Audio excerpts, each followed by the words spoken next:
العالمين شفيع المذنبين القاسم المصطفى محمد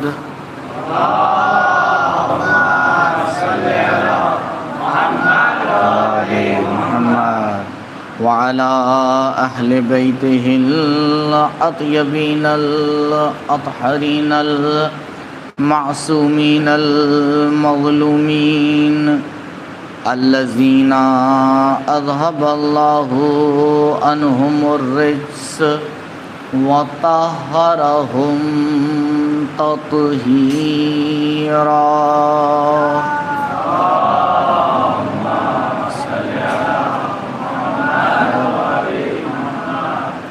ولا سيما على الحجة الثاني عشر بقية الله المنتظر ولعنة الله على أعدائهم وقتلتهم ومنكري فضائلهم أجمعين. أما بعد فقد قال الله الحكيم في بيانه الكريم: أعوذ بالله من الشيطان الرجيم. من عمل صالحا من ذكر أو أنثى وهو مؤمن فلنحيينه حياة طيبة ولنجزينهم بأحسن ما كانوا يعملون. درود پڑھیں پر محمد و آل محمد.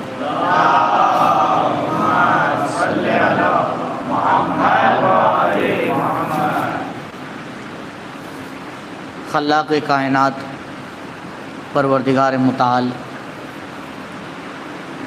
اس آیہ مبارکہ میں ایک زندگی کے بارے میں گفتگو کر رہا ہے. من عمل صالحا من ذکر او انثى وهو مؤمن. اگر تمہارے درمیان میں سے کوئی مرد یا کوئی خاتون عمل صالح بجا لائے اور نیک کام کرے، وَهُوَ مُؤْمِنٌ، اس حال میں کہ وہ مومن ہوں، فَلَنُحْيِيَنَّهُ حَيَاةً طَيِّبَةً، تو ہم اسے ایک حیات طیبہ عطا کریں گے.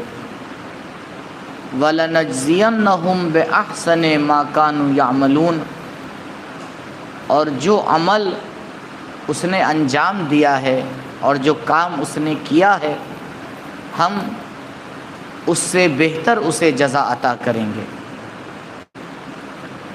خداوند متعال قرآن کریم میں ایک حیات طیبہ کا کانسیپٹ پیش کر رہا ہے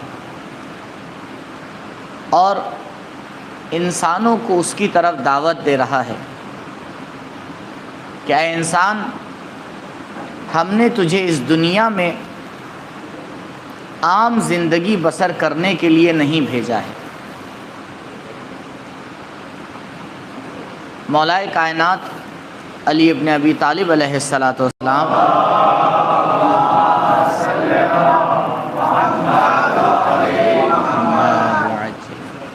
فرماتے ہیں کہ رحم اللہ امرأ یعلم من این وفی این و الی این. خداوند متعال اپنی رحمت نازل کرے اس انسان کے اوپر کہ جسے 3 سوالوں کا جواب پتہ ہو. یعنی اگر انسان اپنی زندگی کے سب سے اہم سوالوں کا جواب دینا چاہے تو مولائے کائنات اس کی زندگی کے یہ 3 سوالوں کو سب سے اہم سوال بیان فرما رہے ہیں کہ خداوند متعال رحمت کرے اس انسان کے اوپر کہ جسے ان 3 سوالوں کا جواب پتہ ہو۔ پہلا سوال من این، اسے پتہ ہو کہ وہ کہاں سے آیا ہے۔ دوسرا سوال الی این، اسے پتہ ہو کہ اسے کہاں جانا ہے۔ اور تیسرا سوال فی این، اسے پتہ ہو کہ وہ کہاں ہے۔ جب تک انسان کو اپنی زندگی کے ان 3 اہم سوالوں کا جواب ہی پتہ نہ ہو، وہ یہ طے نہیں کر سکتا کہ اسے کس طرح سے جینا ہے، کیسے زندگی بسر کرنا ہے، کسے خوش کرنا ہے اور کیسے اپنی زندگی کو آگے بڑھانا ہے۔ تو عزیزوں، پروردگار کسی مقصد سے انسان کو اس دنیا میں بھیج رہا ہے، اور اس دنیا میں انسان کو بھیجنے کا مقصد صرف زندگی کرنا نہیں ہے، کیونکہ اگر آپ غور فرمائیں تو زندگی تو کائنات میں جتنی چیزیں خلق کی گئی ہیں سب کسی نہ کسی طرح سے اپنی زندگی بسر کر رہی ہیں۔ پروردگار نے جو بھی خلق کیا وہ اپنی زندگی کو آگے بڑھا رہا ہے، اب چاہے وہ جانور ہوں، چاہے دوسری چیزیں ہوں، چاہے انسان ہوں، کیونکہ نہ اس دنیا میں آنا ہمارے اختیار میں ہے اور نہ اس دنیا سے جانا ہمارے اختیار میں ہے۔ انسان جو کبھی کبھی اتنا زیادہ تکبر کرنے لگتا ہے، اگر کوئی اس سے آ کے پوچھے کہ انسان یہ بتا کیا تیری ایک سانس بھی تیرے اختیار میں ہے؟ انسان کی ایک سانس بھی اس کے اختیار میں نہیں ہے، تو نہ اس دنیا میں آنا اس کے اختیار میں رکھا گیا ہے، نہ اس دنیا سے جانا اس کے اختیار میں رکھا گیا ہے۔ تو زندگی کرنا تو اسے ہر حال میں ہے ہی، لیکن سوال یہ ہے کہ کس طرح کی زندگی کرنا ہے۔ ایسی زندگی کرنا ہے کہ جس کے بارے میں اسے خود پتہ نہ ہو، یا اس طرح سے زندگی کرنا ہے جس طرح سے پروردگار چاہتا ہے۔ اب انسان اگر اپنی زندگی کو اس طرح سے مرتب کر لیتا ہے کہ جس طرح پروردگار چاہتا ہے، تو ایسی زندگی کو قرآن حیات طیبہ کہتا ہے۔ ایسی زندگی کو قرآن کے زبان میں کہتے ہیں حیات طیبہ، اور پروردگار اس حیات طیبہ کے بارے میں ارشاد فرما رہا ہے کہ دیکھو، اگر تم حیات طیبہ گزارنا چاہتے ہو تو 2 شرطیں ہیں، اگر یہ 2 شرطیں پوری ہو جائیں گی تو تمہاری زندگی، حیات کا مطلب ہے زندگی، تو تمہاری زندگی ایک پاک زندگی ہو جائے گی۔ اور جس انسان کی زندگی پاک زندگی ہوتی ہے اس کی آخرت بھی کامیاب ہو جاتی ہے، اس کی آخرت بھی ایک کامیاب آخرت ہوتی ہے۔ تو انسان آئے قرآن کے اس کانسیپٹ کو سمجھنے کی کوشش کرے کہ حیات طیبہ کسے کہتے ہیں۔ آپ دیکھیں، پروردگار نے انسان کو اختیار دے کے خلق کیا۔ کیا انسان تجھے اختیار ہے؟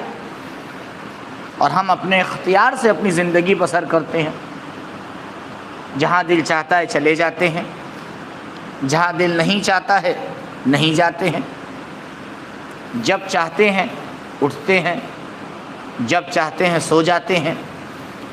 تو ہماری زندگی کے جتنے بھی کام ہیں وہ ہم اپنے اختیار سے انجام دیتے ہیں۔ کہا دیکھو، حیات طیبہ کو بسر کرنے کے لیے ہم 2 شرطیں لگا رہے ہیں۔ پہلی شرط یہ ہے وَهُوَ مُؤْمِنٌ، کہ انسان کو کیا ہونا چاہیے؟ مومن ہونا چاہیے۔ اگر وہ مومن نہیں ہے تو چاہے بہتر سے بہتر زندگی بسر کرے اس کی حیات طیبہ نہیں ہو سکتی، اس کی حیات طیبہ نہیں ہو سکتی، کیونکہ پروردگار ہر عمل کو قبول نہیں کرتا۔ چھٹے امام جعفر صادق علیہ السلام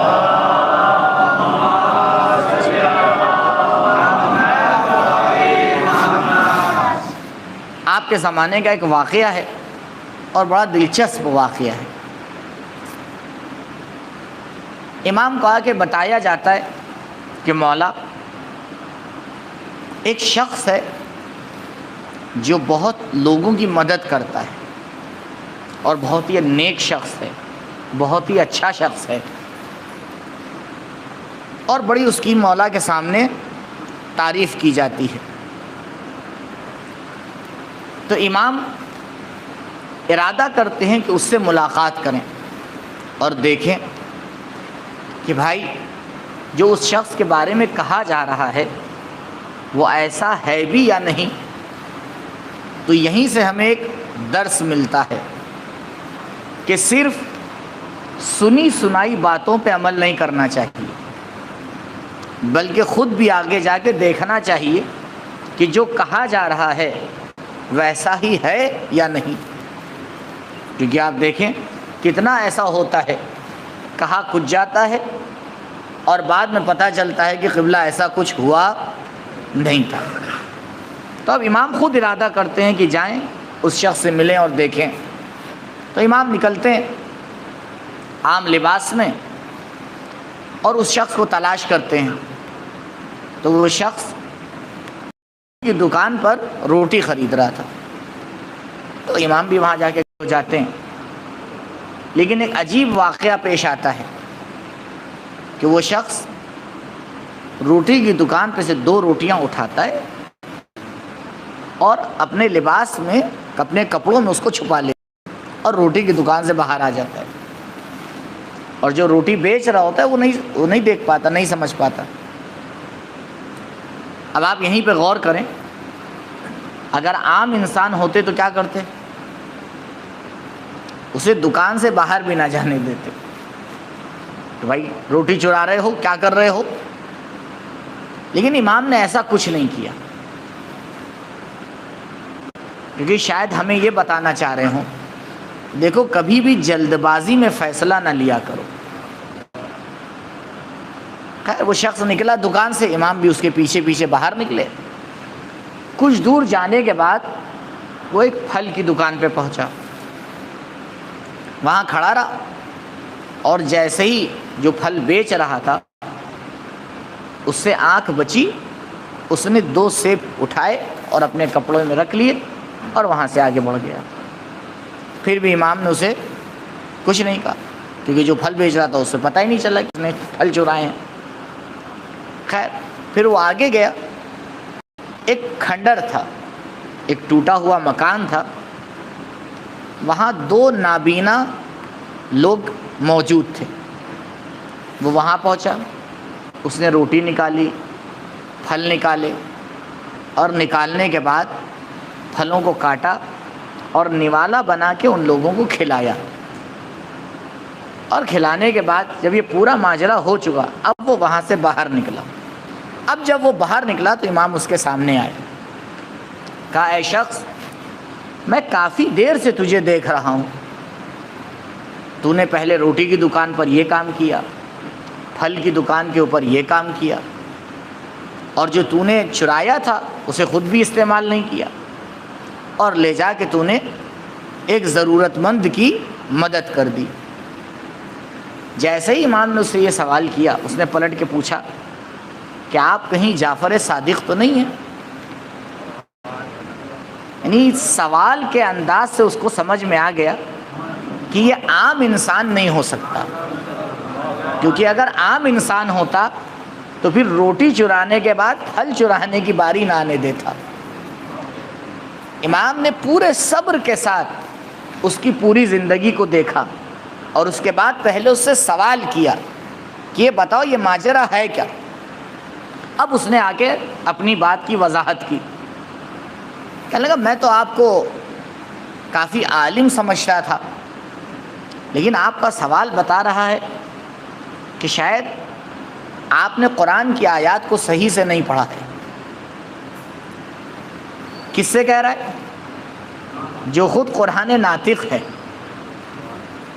تو امام نے کہا نہیں، بتاؤ کیا کہنا چاہ رہے ہو، وضاحت کرو۔ کہا آپ جانتے ہیں کہ قرآن کہہ رہا ہے کہ اگر کوئی نیک کام کرے گا تو ہم اسے ہر نیکی کا 10 گنا دیں گے۔ تو آپ یہ بتائیے میں نے کئے نیکیاں کی؟ میں نے کم سے کم 4 نیکیاں کی، 2 پھل اور 2 روٹیاں ایک ضرورت مند تک میں نے پہنچائیں۔ تو 4 میں نے نیکیاں کی ہیں، تو پروردگار مجھے اس کے کم سے کم 40 ثواب تو دے گا ہی۔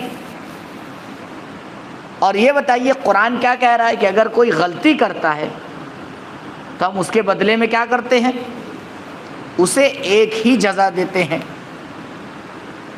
تو یہ جو میں نے غلطی کی ہے، یہ 4 میں نے چرائے ہیں، تو اس کے بدلے میں 4 ہی نقصان ہے۔ تو اگر آپ تھوڑا سا میتھ اور گڑت آتا ہو تو آپ خود ہی حساب کتاب لگا لیجئے، پھر بھی میں نے 36 ثواب کیے ہیں۔ تب اس عام انسان کا یہ حساب اور کتاب ہے۔ قرآن نے کیا کہا؟ وَهُوَ مُؤْمِنٌ۔ امام نے کہا ہاں یہ دونوں آیتیں تو تجھے ٹھیک سے پتہ ہیں، لیکن تجھے پورے قرآن کا علم نہیں ہے۔ تجھے یہ نہیں معلوم کہ قرآن آواز دے رہا ہے انما یتقبل اللہ من المتقین، کہ پروردگار ہر عمل کا 10 گنا ثواب نہیں دیتا ہے، اس عمل کا 10 گنا ثواب دیتا ہے جو ایمان کے ساتھ ہو۔ جو تو نے چوری کر کے خدا کی راہ میں پیسہ دیا ہے، پروردگار نہ اس کا کوئی ثواب دے گا، گناہ اپنی جگہ کے اوپر باقی رہے گا۔ قرآنی حوالے سے صرف تو نے 4 گناہ انجام دیے ہیں اور کوئی ثواب انجام نہیں دیا ہے۔ درود پڑھیں بر محمد و آل محمد۔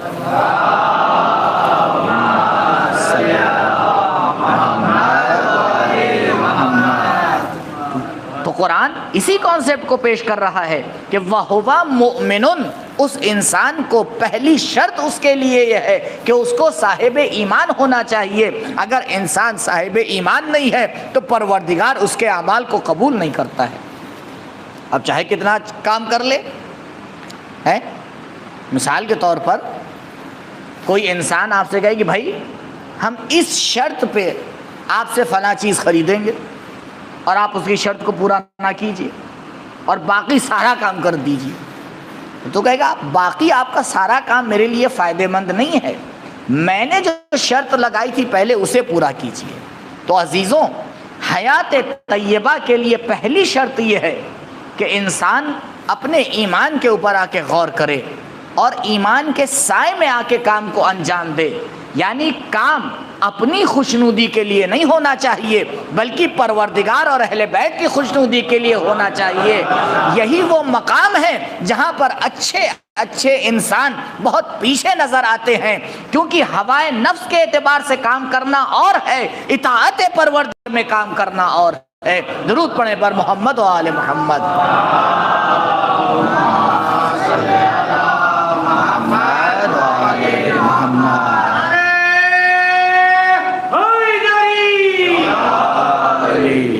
میں ایک چھوٹی سی مثال دوں، مثلا فرض کریے 11 بجے کا ٹائم، تقریباً سبھی جاگ رہے ہوتے ہیں، کم ہی کوئی ہوں گے جو 11 بجے بھی کیا ہو، سو رہا ہو۔ اب پروردگار اس وقت انسان سے کہے 11 بجے نہیں، پروردگار نہیں، خود انسان آ کے فیصلہ کرے کہ بھائی میں اس وقت 20 رکعت نماز پڑھوں گا۔ کیا رکعت؟ 11 بجے وہ آ کے 20 رکعت نماز پڑھے، پروردگار قبول کرے گا؟ پروردگار کہے گا مجھے 20 رکعت نہیں چاہیے، مجھے 2 رکعت چاہیے، لیکن 2 رکعت اس وقت چاہیے جس وقت میں مانگ رہا ہوں۔ کہا مجھے 20 رکعت کی ضرورت نہیں ہے، مجھے تو تمہاری 2 رکعت کی بھی ضرورت نہیں ہے، میں نے اگر نماز واجب کی ہے تو تمہاری بہتری کے لیے کامل کی ہے. میں تو بے نیاز ہوں, میں تو کائنات کا خلق کرنے والا ہوں. جس وقت میں مانگ رہا ہوں اس وقت 2 رکعت بھی تمہیں معراج پر پہنچا دے گی, لیکن اگر اپنے حساب سے تم 2000 رکعت بھی پڑھو گے تو اس کا کوئی فائدہ نہیں ہونے والا ہے. تو انسان کو اس پہ غور کرنا چاہیے. کبھی کبھی ایسا ہوتا ہے عمل بہت چھوٹا ہوتا ہے لیکن انسان کو کمال تک پہنچا دیتا ہے. میں تاریخ کی ایک مثال دوں آپ کے سامنے.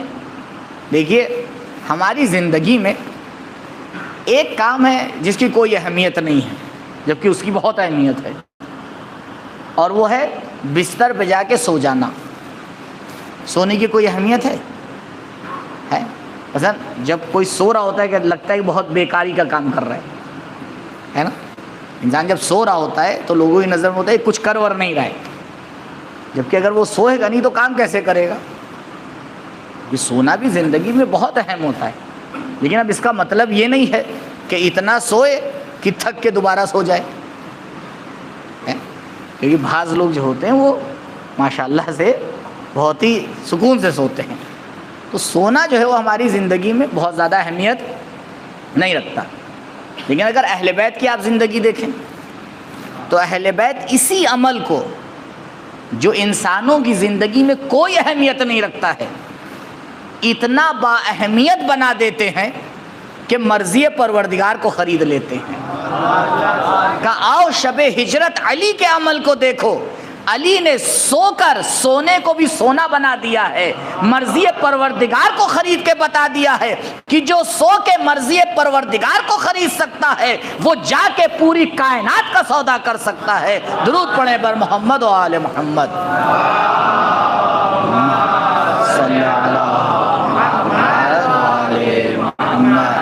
لیکن بس عزیزو شرط یہ ہے کہ وہ عمل مرضی پروردگار اور مرضی اہل بیت کے مطابق ہونا چاہیے. یعنی انسان اپنی زندگی میں یہ آ کے کوشش کرے, وہ نہ کرے جو وہ چاہتا ہے, وہ کرے جو خدا چاہتا ہے. اسے کہتے ہیں حیات طیبہ. دیکھو حیات طیبہ وہ نہیں ہے کہ جو تم اپنے اعتبار سے بسر کرو, حیات طیبہ وہ ہے جو تم پروردگار کے اعتبار سے بسر کرو. اور جب انسان آ کے یہ ارادہ کرتا ہے کہ اپنی زندگی کو مرضی پروردگار کے مطابق آگے بڑھائے تو پھر اسے اپنی بہت سی عادتوں کو چینج کرنا پڑتا ہے. پھر جب چاہے نہیں کھا سکتا, جو چاہے نہیں کھا سکتا, جب چاہے نہیں سو سکتا, جیسے چاہے نہیں سو سکتا, جو چاہے نہیں بول سکتا, جس سے چاہے نہیں بول سکتا, جو چاہے نہیں دیکھ سکتا. اب پروردگار, اب انسان کی زندگی پر پروردگار آ کے اعلان کرتا ہے کہ دیکھو اگر تمہیں حیات طیبہ بسر کرنا ہے تو تمہارا دیکھنا تمہارے اعتبار سے نہیں ہمارے اعتبار سے ہونا چاہیے, تمہارا بولنا تمہارے اعتبار سے نہیں ہمارے اعتبار سے ہونا چاہیے, تمہارا کھانا تمہاری خواہشات کے اعتبار سے نہیں اب ہمارے اعتبار سے ہونا چاہیے. تو جیسے جیسے تم اپنی زندگی کو ہماری مرضی کے مطابق ڈھالتے چلے جاؤ گے ویسے ویسے ہم تمہیں کمال عطا کرتے چلے جائیں گے. تمہیں یہ لگے گا کہ تمہاری زندگی محدود ہوتی جا رہی ہے, تمہیں یہ لگے گا کہ تمہاری زندگی باندھی جا رہی ہے, لیکن یاد رکھو یہ زندگی کو باکمال بنانا ہے, کیونکہ زندگی کو آزاد کر دینا کمال نہیں ہے, زندگی کو مرضی پروردگار پر ڈھال دینا کمال ہے. آپ دیکھیں اہل بیت علیہ السلام کی زندگی کو. بہرحال آج تھوڑا دیر بھی ہو گئی اور مجھے کیونکہ دوسری مجلس بھی پڑھنا ہے, لہٰذا بس چند منٹ میں آپ کی زحمت کو تمام کروں گا. اہل بیت کی زندگی کو آپ دیکھیں. سورہ مبارکہ فجر کی جو آخری آیت جو منسوب ہے امام حسین علیہ السلام سے,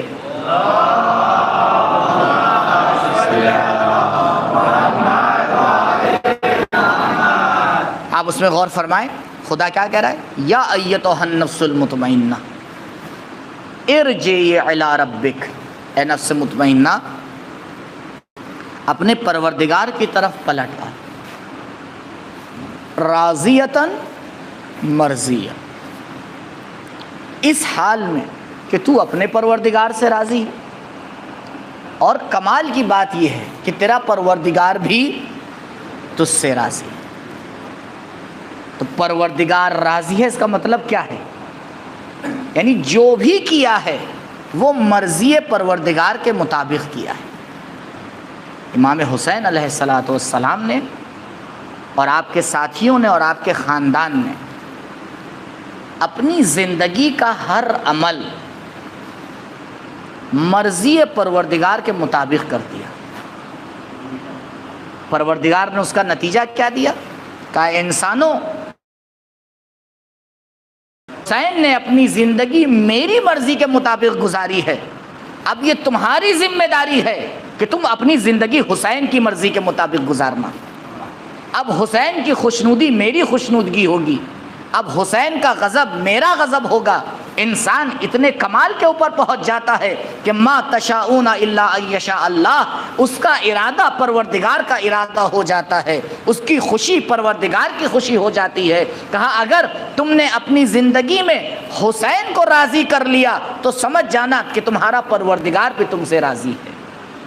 لیکن عزیزوں، اس مرحلے تک پہنچنے کے لیے حسین نے کتنی قربانیاں پیش کی ہیں۔ کربلا میں جتنی بھی قربانیاں پیش کی گئیں، ایک قربانی قیامت تک رونے کے لیے کافی ہے، لیکن حسین نے 72 قربانیاں پیش کر کے اسلام کو قیامت تک کے لیے محفوظ کر دیا۔ کل 40 کا دن گزرا ہے۔ 40 کا دن وہ دن ہے کہ بعض روایات کے مطابق حسین کی بہن کربلا پہنچی ہے، اور جناب جابر بن عبداللہ انصاری اسی دن وہ بھی کربلا پہنچے۔ جناب جابر نابینا ہیں اور اپنے ساتھ جناب عطیہ کو لے کے جاتے ہیں۔ جناب عطیہ جناب جابر فرات میں جا کے غسل کرتے ہیں، اور غسل کرنے کے بعد قبر حسین کے اوپر زیارت کے لیے آتے ہیں، اور اپنے آپ کو حسین کی قبر پہ گرا دیتے ہیں، اور جملہ کہتے ہیں السلام علیک یا ابا عبداللہ، سلام ہو اے ابا عبداللہ آپ کے اوپر، اور تھوڑی دیر خاموش رہتے ہیں۔ اس کے بعد آواز دیتے ہیں حسین کیا جابر کا جواب نہ دو گے؟ اور پھر خود ہی جواب دیتے ہیں کہ ارے وہ جسم کیسے جواب دے سکتا ہے کہ جس کا سر تن سے جدا کر دیا گیا ہو۔ ابھی جناب جابر قبر حسین پہ مرثیہ پڑھ رہے تھے کہ ایک مرتبہ آواز آتی ہے کاروان کی، اور جناب عطیہ سے کہتے ہیں عطیہ ذرا دیکھو تو کون ادھر آ رہا ہے۔ عطیہ آگے بڑھ کے دیکھتے ہیں، آواز دیتے ہیں جابر سید سجاح اور جناب زینب حسین کی زیارت کی آ رہے ہیں۔ جناب جابر قبر چھوڑ کے ہٹ جاتے ہیں۔ عزاداروں تصور کیجئے کہ عاشور کے بعد آج بہن اپنے بھائی سے ملاقات کرنے آئی ہے۔ ہاں عزاداروں، شام غریبہ کے آپ نے یہ روایت سنی ہوگی کہ جب شام غریبہ میں جناب زینب سلام اللہ علیہا امام حسین کے لاشے کے اوپر پہنچتی ہیں تو جیسے ہی لاشے کو دیکھتی ہیں جملہ کہتی ہیں اَأَنْتَ أَخِي، کیا تو ہی میرا بھائی حسین ہے؟ ارے وہ زینب جو کبھی حسین سے جدا نہ ہوئی ہو، وہ زینب حسین کے ساتھ رہی ہو، آج حسین کے اوپر کیا گزر گئی کہ زینب حسین کو پہچان نہیں پا رہی ہے۔ آزاداروں، یہ شام غریبہ کا منظر یاد رکھیے کہ شام غریبہ میں حسین کا لاشا اس طرح سے ہو چکا تھا کہ زینب حسین کو پہچان نہیں پا رہی تھی۔ شاید آج 40 کے دن جب زینب شام سے واپس آئی ہے تو ایک مرتبہ زینب نے آواز دی ہوگی، بھیا حسین جب زینب کربلا سے جا رہی تھی تو تمہارے لاشے کو پہچان نہیں پائی تھی، آج آؤ زینب کو دیکھو، اگر تم زندہ ہوتے تو تم زینب کو پہچان نہ پاتے۔ اتنے مصائب کے بعد آج زینب واپس آئی ہے، کمر خمیدہ ہو چکی ہے، اب زینب کو پہچاننا مشکل ہے۔ ہاں زادارو، جناب زینب قبر حسین سے کچھ دوری کے اوپر کھڑی ہو جاتی ہیں اور ایک مرتبہ آواز دیتی ہے، بھیا ارے زینب زیارت کو آئی ہے، لیکن کس طرح سے زینب تمہاری قبر کے قریب آئے، کیونکہ زینب بہت شرمندہ ہے۔ ارے چلتے وقت جو آپ نے امانت زینب کے حوالے کی تھی، مولا نے جو امانت جناب زینب کے حوالے کی تھی، زینب سکینہ کو خدا کے بعد تمہارے حوالے کر رہا ہوں بھیا، ارے وہ امانت میں زندان شام میں چھوڑ کر آئی ہوں، میں کس طرح سے تمہاری قبر پر آؤں، کس طرح سے میں عباس کو جواب دوں؟ بھیا عباس، سکینہ زندان شام میں رہ گئی ہے۔ الا لعنت اللہ علی القوم الظالمین، سلم الذین ظلموا ای منقلب ینقلبون، انا للہ و انا الیہ راجعون، رضا بقضائہ و تسلیما لامرہ، لا معبود سواک یا غیاث المستغیثین۔ بار الہ ہمارے اعمال کو قبول فرما، بار الہ پرچم اسلام کو سر بلند فرما، پرچم کفر و نفاق کو سرنگوں فرما، ہمارے امام کے ظہور میں تعجیل فرما، ہمارا نام ان کے اعوان و انصار میں شمار فرما۔ پروردگار تیری توحید کو ماننے والے اس دنیا میں جہاں جہاں بھی ہیں، ان کی جان مال عزت و آبرو کی محافظت فرما۔ بار الہ یہ جو بیماری پوری دنیا میں پھیلی ہوئی ہے، اس کو جلد از جلد ختم فرما۔ پروردگار جو بیمار ہیں ان کو شفا عاجل و کامل عنایت فرما، جو اس دنیا سے جا چکے ہیں ان کے اوپر اپنی رحمت اور مغفرت نازل فرما۔ بار الہ علماء اعلام کا سایہ ہمارے سروں پہ باقی رکھ، مملکت اسلامیہ کا تحفظ فرما۔ پروردگار جب ہم اس دنیا سے جائیں تو ایک ہاتھ میں قرآن، دوسرے میں دامن اہل بیت ہو۔ بار الہ عزاداری سید الشہداء، محبت اہل بیت تا قیامت ہماری نسلوں میں باقی رکھ۔ پروردگار ہماری پہلی اور آخری دعا تیری بارگاہ میں یہی ہے، امام کے ظہور میں تعجیل فرما، ہمارا نام ان کے اعوان و انصار میں شمار فرما۔ ربنا تقبل منا انک انت السمیع العلیم۔ ماتم حسین۔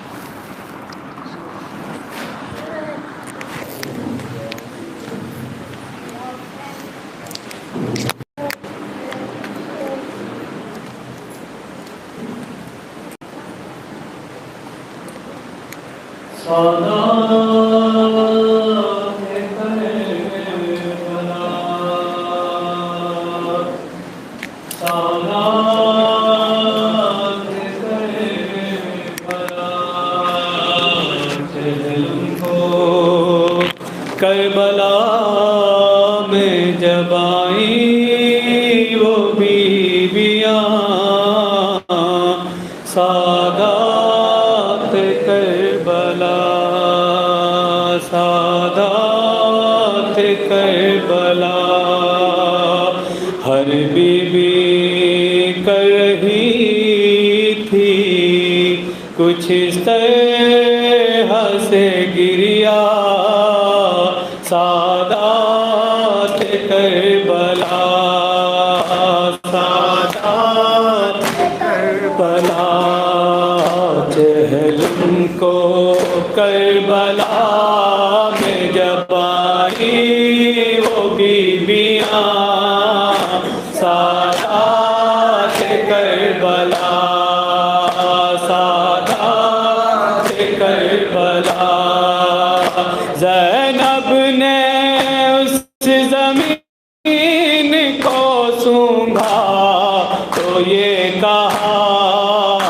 سجاد کچھ سنا، سجاد سناؤ مقتل ہے یہ حسین کا اماں کی ہے صدا سادات کربلا سادات کربلا چہل کو کربلا میں جب آئی وہ بیبیاں سادات کربلا سادات کربلا عابد تڑپ کے بولے پھوپھی آپ پر فدا سچ آپ نے کہا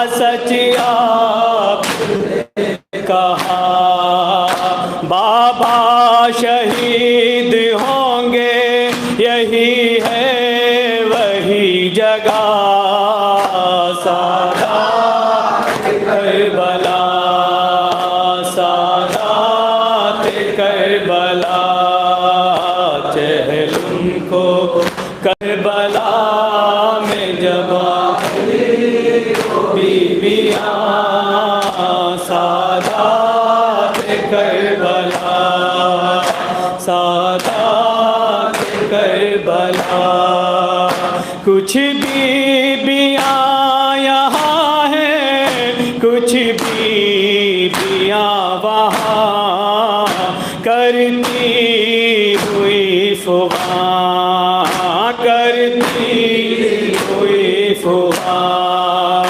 بکھری ہوئی تھی مقتل سرور میں جا بجا سادات کربلا سادات کربلا چہل کو کربلا میں جب آئی وہ بیبیاں سادات کربلا سادات کربلا اکبر کی قبر پر یوں ہوئی لیلا نوح گئے دیکھا نہ سال بھر دیکھا نہ سال بھر آئی ہوں قید شام سے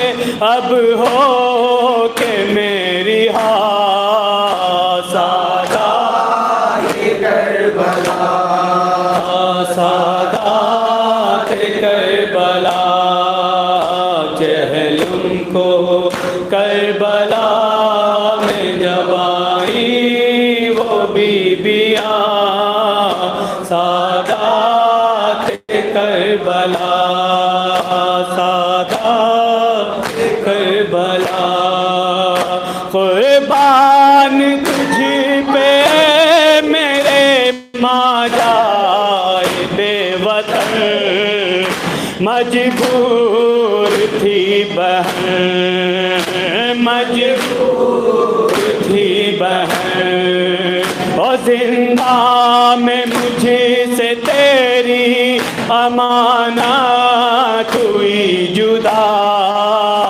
سادات کربلا سادات کربلا چہل کو کربلا میں جب آئی وہ بیبیاں سادات کربلا سادات کربلا گھٹ گھٹ کے لاڈلی تیری زندہ سے مر گئی تربات نہیں بنی تربات نہیں بنی او بھیا وہ قید سے نہ ہوئی مر کے بھی جدا سادات کربلا سادات کربلا چہل کو